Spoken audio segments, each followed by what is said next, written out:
कि ना?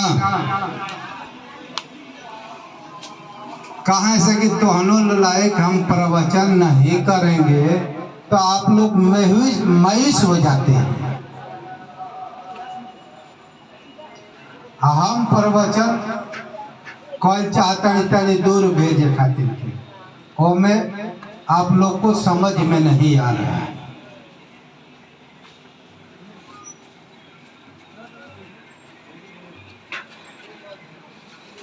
हाँ तो एक बार जोर से बोलिए, साईं भगवान की। फिर बोलिए, द्वारका माई की। साईं भगवान की।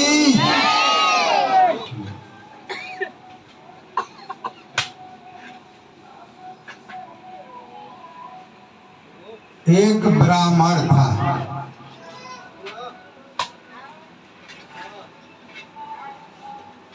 पूजा पाठ करता था। बाद में हम साईं चरित्र के माध्यम से आप लोग को बताएंगे। पहले हनुमान जी का और शंकर जी का कथा कह दे रहा हूं। हनुमान जी का, शंकर जी का पूजा करता था। एक ब्राह्मण जो था वो हनुमान जी का और शंकर जी का पूजा करता था, और उसके घर से 1 किलोमीटर दूर पर मंदिर था, और बीच में एक नदी थी। नदी को हेल कर वह जाता था, और नदी उस पार वह मंदिर था। ब्राह्मण और एक चरवाहा भी था। एक चरवाहा भी था, गाय भैंस चराता था।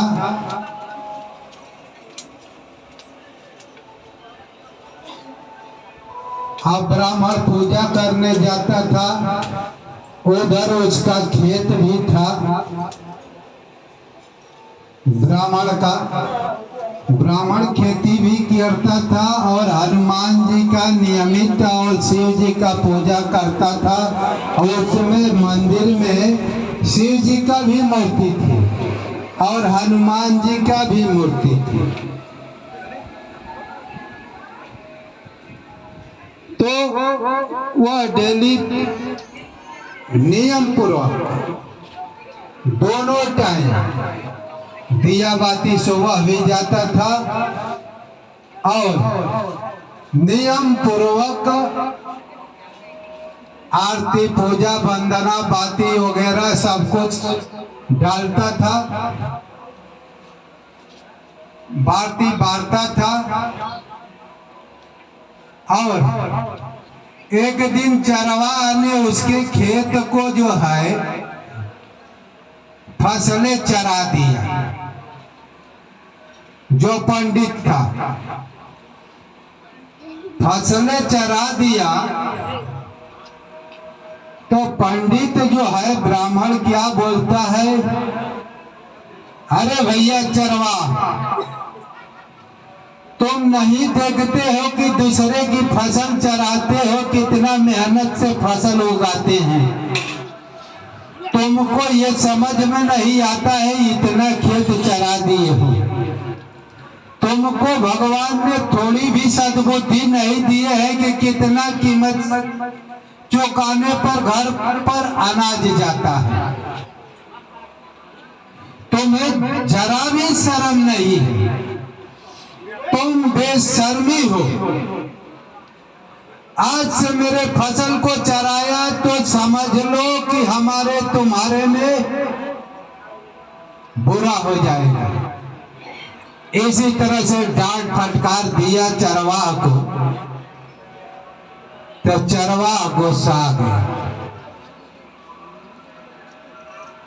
चरवाहा क्या हुआ, गुस्सा आ गया। और चरवाहा क्या होते हैं, मान लीजिए कि अहिर चरा रहा है, यादव चरा रहा है, तो अब वो क्या करेगा, वही सामने से हमला नहीं करेगा। यादव लोग का ये पहला नियम है कि तो धान काट देंगे, कि तो रात को फसलें को बर्बाद कर डालेंगे, या तो उसको कुछ न कुछ हान छिपके से कर देंगे। वो चरवा क्या करता है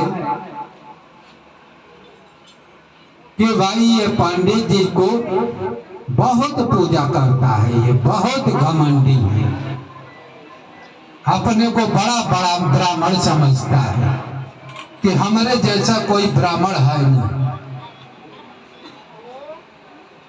हमारे जैसा कोई पूजा करने वाला है नहीं, ब्राह्मण है नहीं। हमको इतना डांट फटकार लगाया, इसको रोको। हम ऐसा करता हूं कि इसको पूजा करने ही न दूंगा, इसको पूजा करने ही नहीं दूंगा। जब पंडित पूजा करने जाता था मंदिर में, तो चरवा छिपके से उधर झांक में लुका जाता था, और मंदिर से जब ब्राह्मण पूजा कर दिया बाती कर कर चला जाता था, तो चरवा आकर वो दिया बाती सब बुता उता देता था। कहता है कि भाई हम तुमको पूजा करने ही नहीं दूंगा, तुमको पूजा करना ही नहीं दूंगा, तुम अपने को बड़ा पुजारी बने हो, मैं तुम्हें पूजा करने ही नहीं दूंगा। वो आकर तरतबर फूक फाक कर चला जाता था। यही नियम था। वो शिव जी का, हनुमान जी का मंदिर था। इसी तरह से उसका डेली काम था, वो ये बार कर चला जाता था, वो बुता देता था, ब्राह्मण आता था, कहता था कि भाई जो दीपक में तेल है उसी तरह का तेल है, क्यों नहीं चला जाता हूं, तो कैसे दीपक बीत जाता है, कैसे बुत जाता है, कौन बुता कर चला जाता है, तेल वैसा का ही वैसा ही रहता है। ब्राह्मण को मालूम था ही नहीं, ब्राह्मण को मालूम था ही नहीं कि कोई बुता दे रहा है। अब ब्राह्मण का यही नियम था, हर महीने इसी तरह से पूजा करता जाता था। एक दिन ऐसा हुआ, और चरवा जो है हमेशा बुताता था, हमेशा वही काम था, बुता देना, उसको पूजा करने ही नहीं दूंगा, उसका पूजा सफल होने नहीं दूंगा। वो बहुत अपना को बड़ा ब्राह्मण समझता है, बहुत घमंडी है, मुझे ऐसा तैसा बोला, अब उसका पूजा सफल ही नहीं होने दूंगा। अब इसी तरह से सालों साल हो गए। तब एक दिन ऐसा हुआ कि बारिश का दिन था, मूसलाधार बारिश होने लगी, रातों दिन इतना भारी बारिश हुआ, इतना भारी बारिश हुआ कि जहां देखो वहां जल ही जल है, जहां देखो वहां जल ही जल है। अब तो ब्राह्मण ने देखा कि भाई यहाँ से देखो तो 1 किलोमीटर जल ही जल है, बाढ़ आ गई है, पवर कर जाना पड़ेगा, नदी पार करना पड़ेगा, कैसे, पवर कर। अब ब्राह्मण अचकितिया गया कि भाई आज हम पूजा ही नहीं करेंगे, कौन जाएगा इतना पवर कर, कौन जाएगा। अब ब्राह्मण रुक जाता है, चरवा क्या करता है कि भाई ब्राह्मण पूजा कर कर चला आया होगा, हमको दौड़कर जाकर दीपक बुझाना है। चरवा क्या करता है, चलेंगे अब दीपक बुझाएंगे। वो खाने बैठा था, खाना वाना छोड़कर याद पड़ी कि अरे आज तो दीपक बुझाया ही नहीं, आज ब्राह्मण का पूजा सफल हो जाएगा। हम सफल होने नहीं दूंगा, बाढ़ आए चाहे बारिश आए कुछ भी आए, मैं उसका पूजा सफल होने नहीं दूंगा, जाकर बुताकर ही मानूंगा। वो खाना छोड़कर और गया, पवर कर नदी पार किया और मंदिर में पहुंचा। मंदिर के पास पहुंचा और जाके सीधे सोना चुरा लिया। अब देखिए घटना घटती है। अब एक ऐसी घटना घटती है कि शिव जी और हनुमान जी आपस में बात कर रहे हैं। कह रहे हैं कि भाई इतना बारिश आई है, इतना बाढ़ आई है, इतना बारिश हो रहा है, जो मेरा पक्का भक्त होगा वह तो बारिश में भी आएगा ही आएगा। मेरा पक्का जो भक्त होगा नंगा नहीं होगा, उसको मेरी भक्ति से मतलब है, नियम पक्का से मतलब है। नियम वो तो छोड़ेगा नहीं, जो पक्का भक्त होगा, वो बारिश हो या तूफान हो वो नियम कर कर ही मानेगा। आज हम लोग उस पक्के भक्त को दर्शन देंगे। दोनों आपस में बोल रहे हैं, हनुमान जी और शिव जी। क्या कहते हैं कि इतने बारिश में जो आएगा, दुख सहकर परेशानी सहकर, तो वो मेरा पक्का ही तो भक्त होगा, तभी तो आएगा। और आज हम लोग उसे दर्शन देकर उसे मनवांछित फल की प्राप्ति कराएंगे, यानी वर देंगे कि बेटा अब तो कुछ मांग, तो मेरा पक्का भक्त है। समझ लीजिए, समझ रही हैं आप लोग कि भाई शिव जी हनुमान जी क्या कहते हैं? कहते हैं कि जो मेरा नियमित पक्का भक्त होगा तो हर परिस्थितियों में मुझे छोड़ेगा नहीं, चाहे दुख हो, चाहे बाधा हो, चाहे बाढ़ हो, चाहे तूफान हो, चाहे कुछ भी हो। हम मेरा पक्का भक्त होगा तो हर परिस्थितियों में नियम का पालन करेगा। तो हम लोग को आज दर्शन देना है। आज बारिश हो रही है और बाढ़ भी आई हुई है, और इस बाढ़ में तैर कर जो आएगा वो हम लोग का पक्का ही तो भक्त होगा। अब ये नहीं कि आज बीमारी हो गई है नियम छोड़ दिया, आज बुखार आ गया हम नहीं करेंगे, जाने दो अब कल से शुरू करूंगा, कल से शुरू कर लूंगा। ये पक्का भक्त नहीं है। बीमारी हो चाहे कुछ हो गया है, उसका हाथ पैर कट कर अलग हो गया है, फिर भी वह पूजा करेगा, नियम का पक्का रहेगा। आप कहेंगे कि भाई हाथ पैर कट गया है तो कैसे मंदिर जाकर पूजा करें? हो सकता है ऐसा कि नहीं, लेकिन ये ज्ञानी भक्त के लिए, ज्ञानी भक्त मंदिर में ना जाएगा, फिर भी वो पूजा मंदिर में जाकर ही करेगा। आपका मान लीजिए कि हाथ पैर काट दिया गया है, तो आप कैसे मंदिर में जाकर पूजा कर सकती हैं? कर सकती हैं? नहीं ना, नहीं कर सकती है ना, नहीं जाने। अब पैर नहीं तो कैसे जाएंगे? हो सकता है ना? बोलिए भाई, हाथ उठाइए। आप लोग में इस क्यों होती? हाथ उठाइए।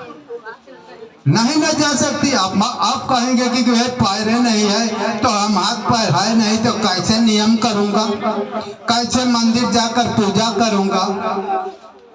लेकिन मैं कहता हूं कि आप लोग जा सकती है। कैसे जा सकती है ये पूछिए कि कैसे जा सकती है। हाँ? कैसे जा सकती है? देखिए, आप घर पर भी है ना तो मंदिर में आ सकती है। आपका हर हाथ पैर सब कट गया है फिर भी जा सकती है। किसके द्वारा? मन के द्वारा। किसके द्वारा? मान लीजिए कि अभी अपने घर आप लोग अपने मन से अपने घर में जाकर घुस जाओ तो मन के द्वारा घुस जाओ तो घुस जा रही हो कि नहीं घुस जा रही हो?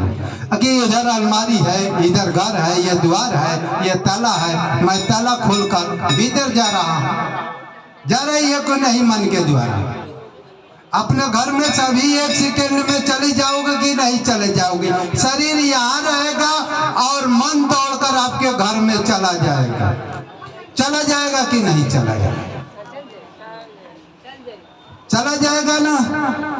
उसी तरह से हाथ पैर कट गया है।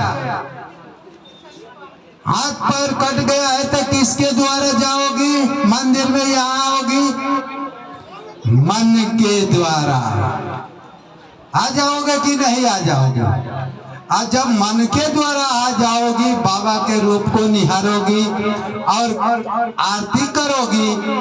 आई मन ही मने आरती के थाली लेंगे, उसमें कपूर बारेंगे या बाती डालेंगे और जो हम याद कर कर आरती करते हैं, साई ओम जय जगदीश हरे जय, जिस तरह से, तो हम आकर यहाँ मनही के द्वारा गा लेंगे कि नहीं गा लेंगे?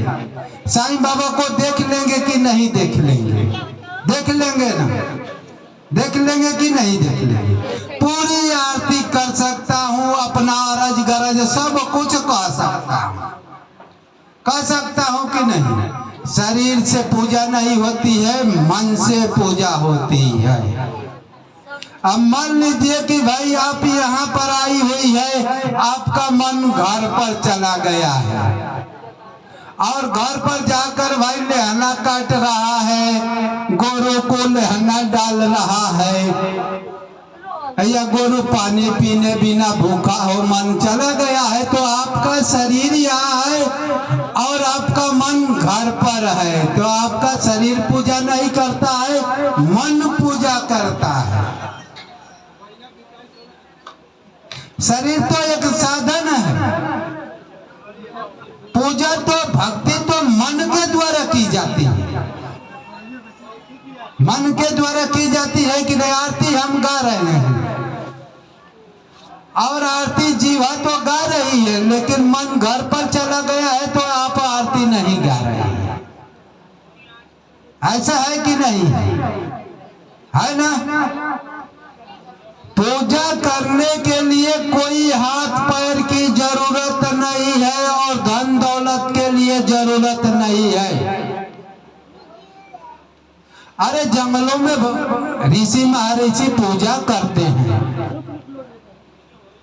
तो वहां कुछ है, जो भी सूखा रूखा कुछ भी कंद फूल मल मिल जाता होगा, दूध खाकर जीते होंगे, जैसी पत्तियां कोमल कोमल खाकर जीते होंगे और साधना करते होंगे। सामग्री की क्या जरूरत है? सामग्री तो मन से भी बनाई जा सकती है कि भाई हाथ में आरती की थाली लिया हूँ, इसमें कपूर सजाया हूँ, अगरबत्ती जलाया हूँ और इसी में प्रसाद भी रखा हुआ हूँ, चाहे लड्डू रख लो, चाहे पेड़ा रख लो, चाहे बतासा रख लो, मन ही के द्वारा। और प्रभु को मैं खिला रहा हूँ, प्रभु लड्डू खा रहे हैं, यही पूजा है। और लड्डू रख लिया और मन उसको लड्डू खिया ही नहीं रहा है तो वो पूजा थोड़े है।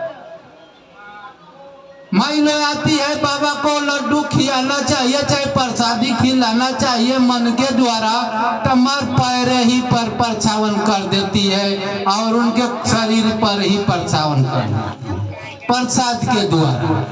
तो बताइए, परछावन कर दोगी तो बाबा खाएंगे? नहीं ना खाएंगे। आपके चरणों में भात दाल डाल दिया जाएगा पहरे पर, तो आप उठाकर खा लोगी? नहीं खाओगी। इसलिए जो भी माई लोग है प्रसाद को क्या करेंगे? प्रसाद आप बाबा के सामने कैसे रखे? श्रद्धा पूर्वक रखिए और कहिए कि प्रभु हे साईं बाबा, हम आपके ही कृपा से आपके चरणों में ये जो भी सामग्री लाया हूँ, रोका सूखा जो भी प्रसाद है, आप इसे ग्रहण कीजिए, स्वीकार कीजिए। भावपूर्वक मन ही मन लड्डू उनको मुंह में डाल दीजिए। भावपूर्वक जो भी सामग्री है प्रसाद आरती कर लीजिए और कह दीजिए कि प्रभु खा लो और मुझे आशीर्वाद दो कि हम निर्विघ्न तेरी पूजा करता रहूं, भक्ति करता रहूं, सेवा करता रहूं, सेवा में कोई त्रुटि न हो। यही आपके सामने हमारी अर्जी है, पूजा है। आप मेरी अर्जी को स्वीकार करें, ऐसा आशीर्वाद दें कि हम नियम पूर्वक पूजा करें और संकल्पवान भक्त बने। किसी परिस्थितियों में आपकी सेवा में त्रुटि न हो, ऐसा मेरे को आशीर्वाद दो। मेरा मन हिचकिचाने लगे तो मेरे मन में बल दो कि उठकर खड़ा होकर आपकी अच्छी प्रकार से भक्ति करूं, अच्छी प्रकार से सेवा कर आपको प्राप्त कर, हम अपनी आत्मा का कल्याण कर सकूं, हम अपनी आत्मा का कल्याण कर सकूं। ऐसा मुझे बल दे, शक्ति दे। जब भावपूर्वक दो आंसू चढ़ा देंगी, जब भावपूर्वक भगवान का प्रसाद असली क्या है? भाव। असली प्रसाद क्या है? श्रद्धा। असली प्रसाद क्या है? सबूरी। हर परिस्थितियों का सामना करने वाला और भक्ति करने वाला, दुख सुख में वही असली प्रसाद है, सबूर रखता है। एक दिन न एक दिन साईं बाबा हमको ये सफलता देंगे। इनका यही दो मंत्र है, श्रद्धा और सबूरी। आज जो ज्यादा दिन से नियमित पूजा कर रहे हैं उनको बाबा प्रगति कर रहे हैं। आज जो भी भक्त है एक तक लगे हुए हैं बाबा की सेवा में, उनको बाबा बढ़ा रहे हैं। अन्न धन पैसा रुपया और भक्ति भी दे रहे हैं और आत्मा परमात्मा की यात्रा भी करा रहे हैं। तो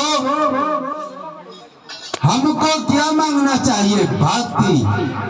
आप जब भक्ति आप मांग देंगे और कहेंगे कि निर्विघ्न भक्ति,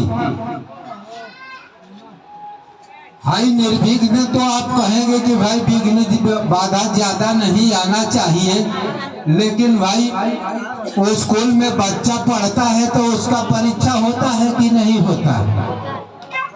जैसे उस ब्राह्मण की परीक्षा हो रही है, उस समय वो परीक्षा हो रही है, बाढ़ आई है, परीक्षा हो रही है उसकी। इसमें सफल कौन होगा? चरवाहा सफल होगा। और ये पूछेंगे कि भाई चरवाहा तो उन लोगों से द्रोह करता था। आप पूछ सकती है ना कि भाई ये द्रोह से तो वो हनुमान जी का पूजा नहीं करने देता था, शिव जी का पूजा नहीं करने देता था, वो तो द्रोह से पूजा कर रहा है, तो वो भक्त कैसे हो गया? आप कह सकती है ना। भगवान के कोई गाली दे तो उनको दुख नहीं लगता है। अब भगवान को कोई भक्ति करे और श्रद्धा पूर्वक करे तभी उन्हें दुख नहीं लगता है। जो भक्ति करता है उनका कल्याण करते हैं। और जो गाली के ही द्वारा स्वागत करता है रोज भगवान को, भगवान का मतलब है जैसे हम बच्चे का माता पिता है, समझ लीजिए। हमारे बच्चे छोटे छोटे शिशु हैं, तो उनके हम माता पिता है, और बच्चा जो है माता पिता को गाली, एक 2 बरस का या साल भर का बच्चा गाली देगा तो माता पिता को दुख लगेगा कि खुशी लगेगा? ये पहले बताइए। दुख लगेगा? नहीं लगेगा। उसकी तोतली भाषा से गाली देगा तो और खुशी आएगी कि हमारा इतना बच्चा नन्हा मुन्ना हमको गाली दे रहा है। खुशी होगा कि नहीं? वो अटपटो करेगा, अटपटो बोलेगा, गाली भी देगा, खिसियाएगा भी, तो आपको खुश लगेगा कि नहीं? लगेगा कि नहीं लगेगा? टेढ़ी बात बोलेगा तो अच्छा लगेगा कि नहीं लगेगा? लगेगा ना। उसी तरह से भगवान के सामने हम सब बच्चे, हम सब गाली भी देंगे तो वो खुश होता है, उनके बच्चे हैं, और गाली भी देंगे तो उसे खुश लगता है कि ये बच्चे हमको तो इस तरह से गाली से भी याद कर रहा है। कंस क्या है? भगवान को गालियां देता था, और फिर भी भगवान ने उसे तार दी, मुक्ति दे दिए, है कि नहीं? तो बैर से भी भगवान के शरण में जाओ तो भगवान कल्याण करता है। अब कंस जैसी भक्ति किसके पास है? कंस जैसी भक्ति किसी के पास है? हाई कृष्ण को काला समझता था। कंस जो है कृष्ण से रातों दिन सपने में भी भाई, कभी कभी कृष्ण सपने में आ जाते थे तो चौंक जाता था और कहता था बताओ, बोलने लगता था दौड़ो दौड़ो दौड़ो, हमको कृष्ण मारने आया है। सपने में जब कंस को कृष्ण दिख जाते थे तो कंस बोलने लगा था जल्दी वे सेनापति आओ, ये आओ वो आओ, हमको कृष्ण मारने आया है। वो काला है, आ गया था हमको मारने के लिए सपने में, और सारी सेना आ जाती थी। तो भाई सपने वाली सेना से कैसे सेना लड़ेगी? भाई सपने में कैसे सेना लड़ेगी? सपना आप देखे भाई, कोई सेना सामने खड़ा है तो अभी तो सेना लड़ेगी। कंस को थाली में कोई काली तिल दिख जाए तो वो डर जाता था, थाली फेंक देता था। इतनी भक्ति करता था, इतना कृष्ण से नफरत करता था। सोते उठते बैठते कृष्ण भी उसे दिखते थे, सपने में भी दिखते थे। ऐसी भक्ति किसी को हो सकती है? ऐसी भक्ति नहीं ना हो सकती है कि हमको साईं बाबा सपने में दिखे, सोते समय दिखे, हर समय दिखे। ऐसी भक्ति हो सकती है तो समझ लीजिए कि आपकी भक्ति श्रेष्ठ है। सोते सोते और नाम लेते ही सो गए, और नाम लेते ही ओम साई जब उठ रहे हैं तो हमारे हृदय से नींद टूट रही है तो ओम साई का आवाज आ रहा है कि ये भाई हम सोए हैं, और हमारे भीतर से आवाज आ रही थी ओम साई ओम साई। ये तो मैं सोने में भी ऐसा मेरा जाप है कि मैं सोने के बाद उठता हूँ तो ये जाप ऐसा चल रहा है। ये श्रेष्ठ भक्ति है। तब क्या हुआ? अब कथा पर आते हैं। हाँ, इधर उधर थोड़ा बढ़ाता हूँ कि भाई इधर उधर के भी बैलेंस को बना लूं। और देखिए, अब सुनिए, हमारी कथा पर ध्यान दे, इधर उधर माई लोग डिस्टर्ब मत करें। हम आप लोग जैसा कथा ढूंढ कर लाया है, और इतनी साधारण सी कथा को नहीं सुन सकती है एकाग्र पूर्वक, तो कैसे उधर द्वार में क्यों देखती है आप लोग? आप लोग का नजर हमारे तरफ होना चाहिए। होना चाहिए कि नहीं होना चाहिए? आपको मन को उधर कर दोगे तो क्या होगा, उतना समय आपका पुण्य खत्म हो जाएगा। क्या होगा, मन को उधर फेंक दोगे तो मन उतना जो समय समाप्त हो गया, उतना पूंजी आपकी सत्संग की खत्म हो गई। इसलिए सत्संग सुनना हो तो मन को एकाग्र पूर्वक क्या कहा जा रहा है उसे सुने। अब मन को एकदम सटीक कथा में लगाएं, सरल में लगाना।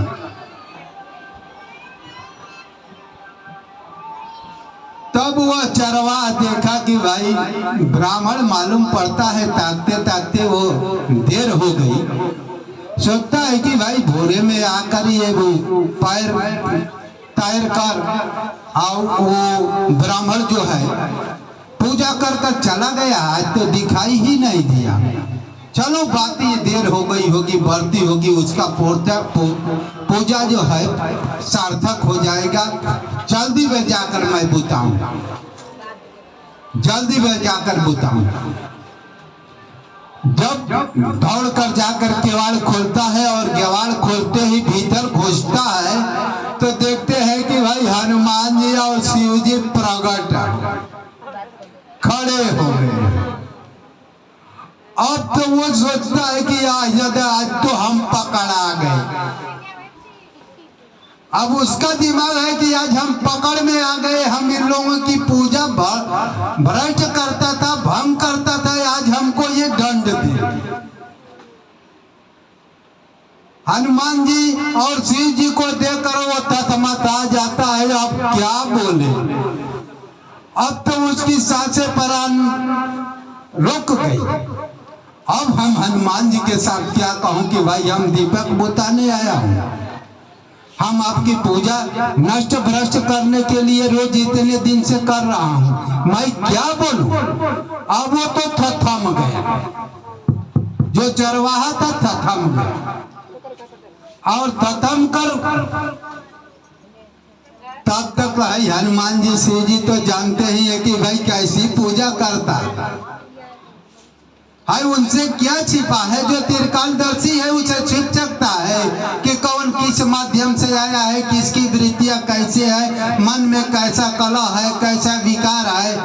साईं से छिपा है कुछ भी नहीं। किसके पास कैसी वृत्तियां है, विकार है, मन में कितना कचरा है, कितना बुराइयां है, बाबा से छिपी नहीं है। और तो शिव जी से कैसे सीख सकता है, हनुमान जी से कैसे सीख सकता है, नहीं सीख सकता है।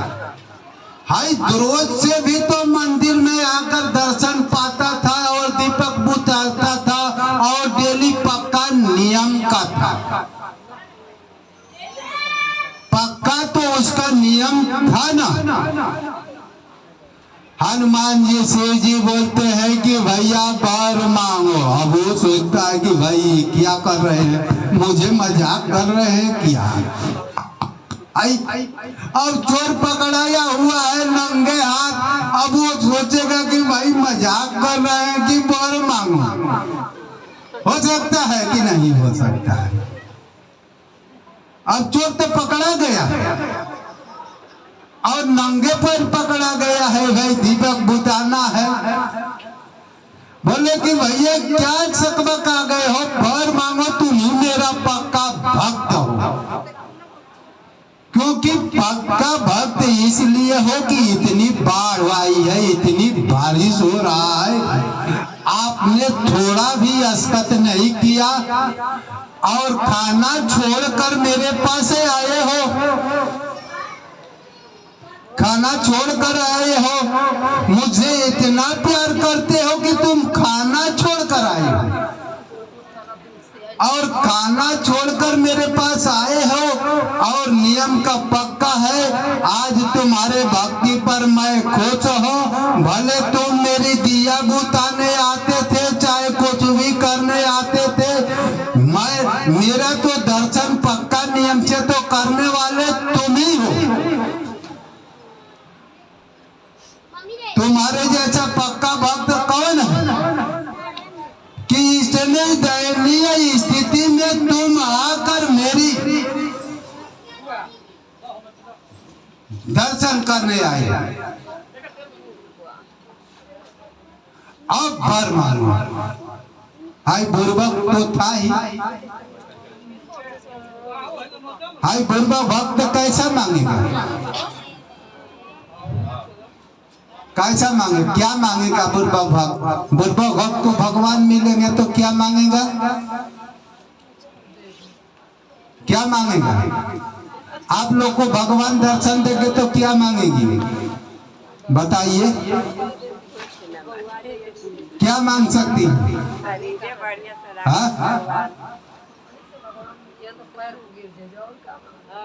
अरे वो कहेंगे कि भाई वर मांगो, कुछ मांगो, हम देने के लिए तैयार हो, जो कुछ मांगोगे वो सब दूंगा। बोलो भैया क्या मांगोगे, क्या मांगोगे? जैसी आपकी वृत्तियां होगी वैसा फल मांगोगे, जैसी बुद्धि होगी वैसा फल मांगोगे, यही ना? आई बुर्बुक का वृत्तियां क्या है? धर्म, कि हमको राजा बना दो, माला माल हो जाओ, यही ना कहेगा? हम सबसे धनवान हो जाऊं, यही बोलेंगे कि हम पैसा पैसा वालों सबसे बड़का हो जाऊं। हाय जैसी उसकी बुद्धि है वही तो मांगेगा। अज्ञानी भक्त क्या मांगेंगे?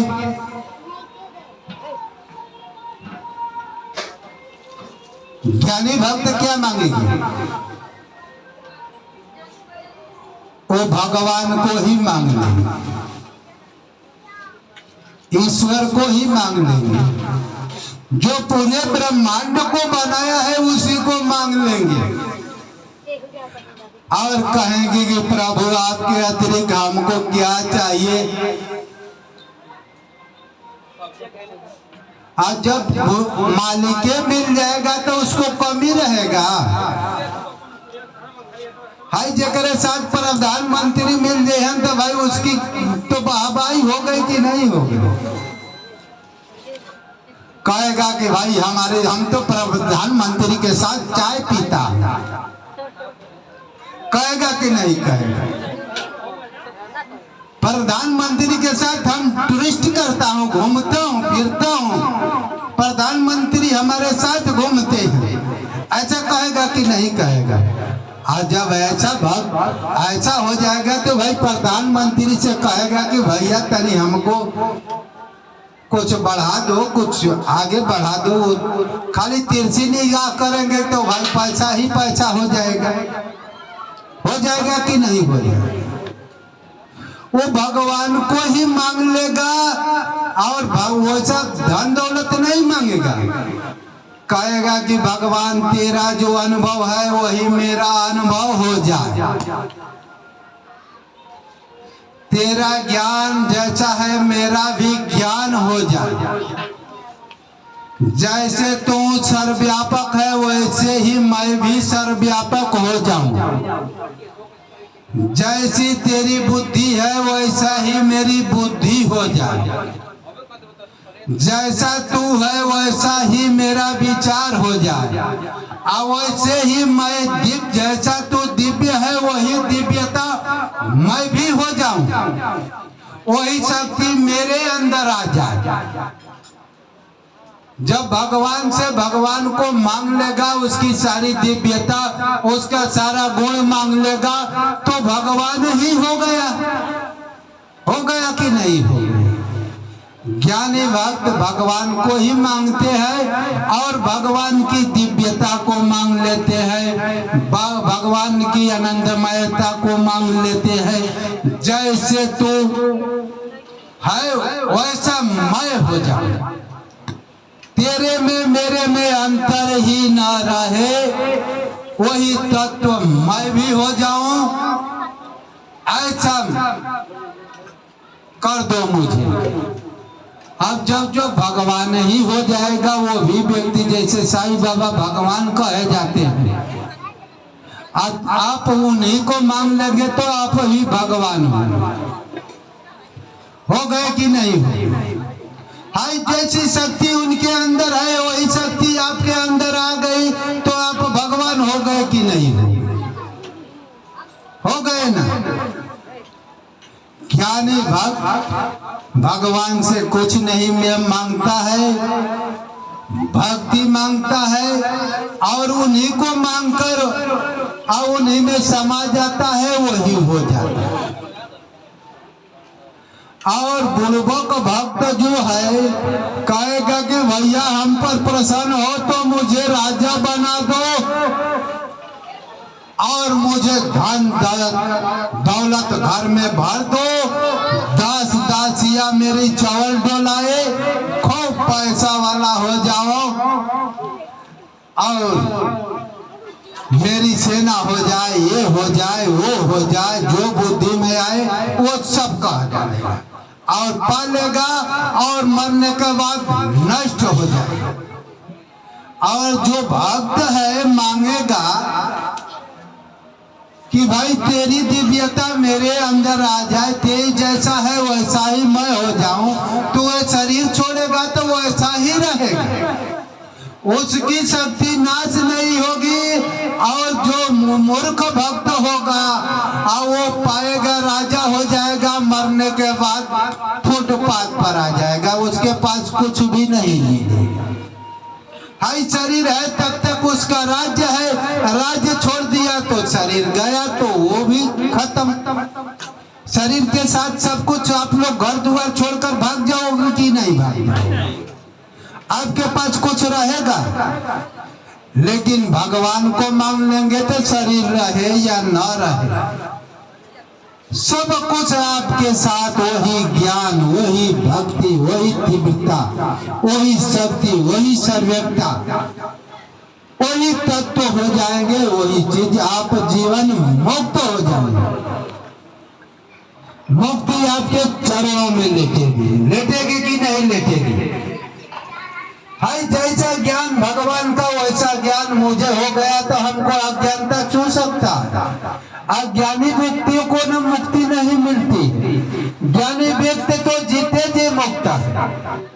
कबीरदास जी कहते हैं अवधो जीवत में कर आशा। कबीरदास जी क्या कहते हैं? अवधो जीवत में कर आशा, मुए मुक्ति गुरु स्वार्थी,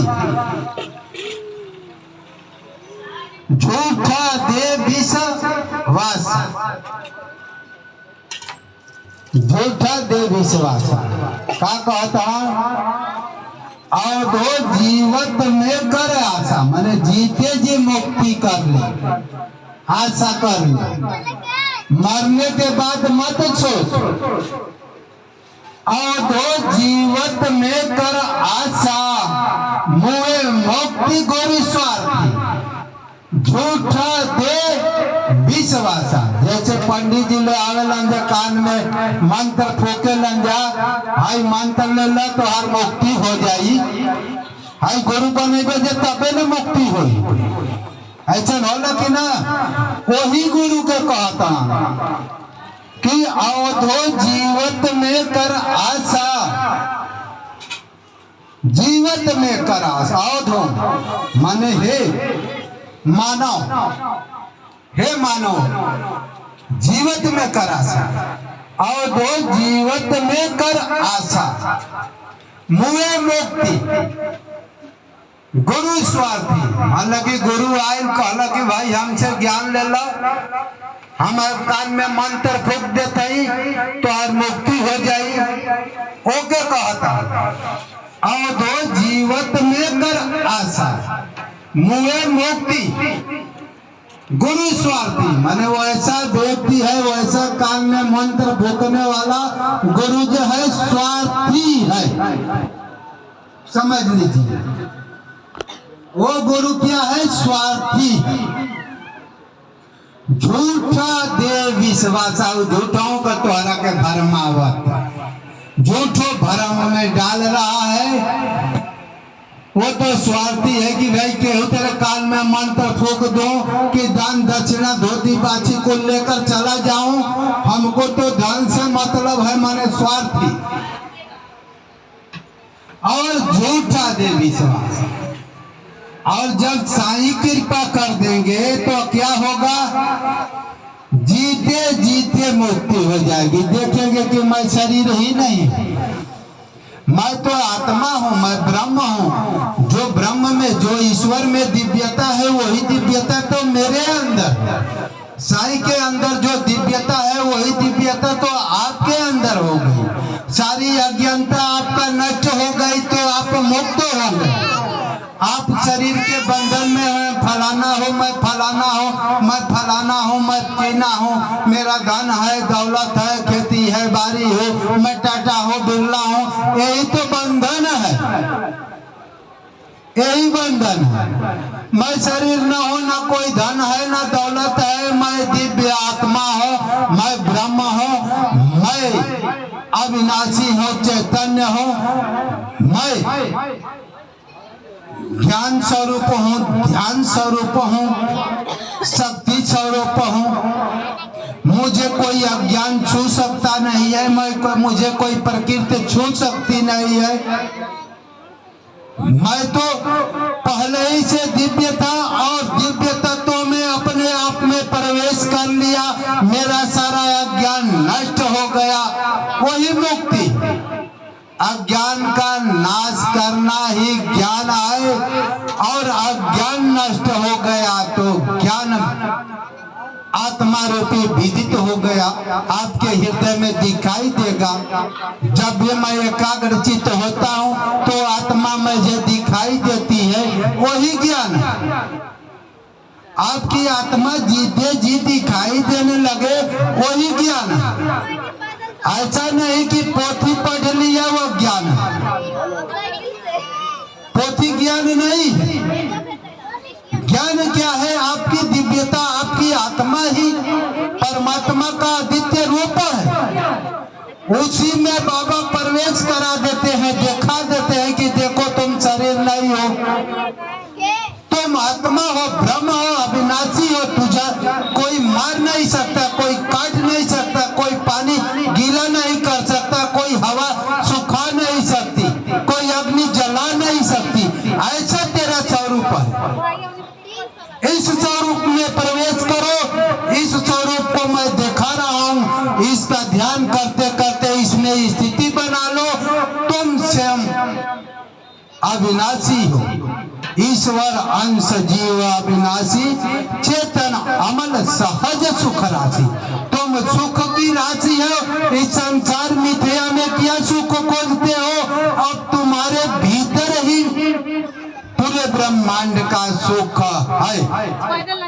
ऐसा जीव है, उसमें बाबा पहुंचा देते हैं, मुझे पहुंचाते हैं। मैं उस तत्व को देखता हूँ, उसका ध्यान करता हूँ, और जैसे जैसे ध्यान करता हूँ वैसे वैसे ज्ञान बढ़ता है। पोथी पढ़ने से ज्ञान बढ़ने वाला नहीं है। एक तो ये उदाहरण स्वरूप गीता, रामायण और कबीरदास जी के दोहे से दे दिया जाता है। असली ज्ञान भीतर, आपके भीतर। उसको पढ़ लिया तो पूरे ब्रह्मांड को पढ़ लिया, उसमें प्रवेश कर लिया तो सबकी मन की बातें जान लोगे। किसके भीतर क्या हलचलें चल रही है, क्या मन डिप्रेशन कर रहा है, इसका मन पवित्र है कि गंदा है, समझ लो। जब भीतर आत्मा में प्रवेश कर जाओगे तो त्रिकलज्ञता आपके अंदर आ जाती है। सबके मन के डायल को पकड़ लोगे, सबके मन को डायल को पढ़ लोगे। अब कोई हमारे पास आए, आत्मज्ञानी साईं बाबा के पास आ गया, बाबा बहुत हम अच्छा आदमी हूँ, बाबा बहुत बढ़िया आदमी हूँ, लेकिन बाबा तो तुम्हारे भीतर बैठकर देख रहे हैं कि तुम बहुत गंदा आदमी हो। बाहर से बातें बता रहे हो, भीतर तो करियवा बैठा हुआ। करियवा समझते हैं, बुरा बुराइयां बैठी हुई, इसके मन में बहुत गंदगी। बाबा से कुछ भी नहीं सीखा है कि कौन व्यक्ति गंदा है और कौन व्यक्ति पवित्र है। साईं बाबा यहाँ तक भी कहते थे, क्या कहते थे? तुम कहीं भी रहो, कहीं भी जाओ, बस तो याद रखो कि जो कुछ तुम करते हो वो सब मैं जानता हूँ।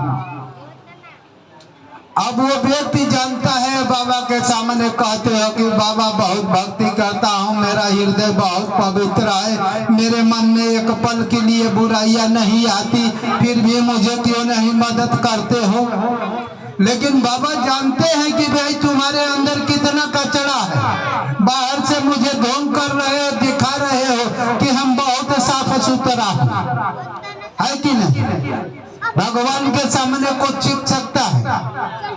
ऐसे ही कथा बाबा का एक कहूंगा कि बाबा छिपकली की बात को जान गए। साईं चरित्र लाओ और छिपकली की कथा कहकर हम इस अध्याय को समाप्त करेंगे, इस अध्याय को समाप्त करेंगे। बोलिए सद्गुरु साईनाथ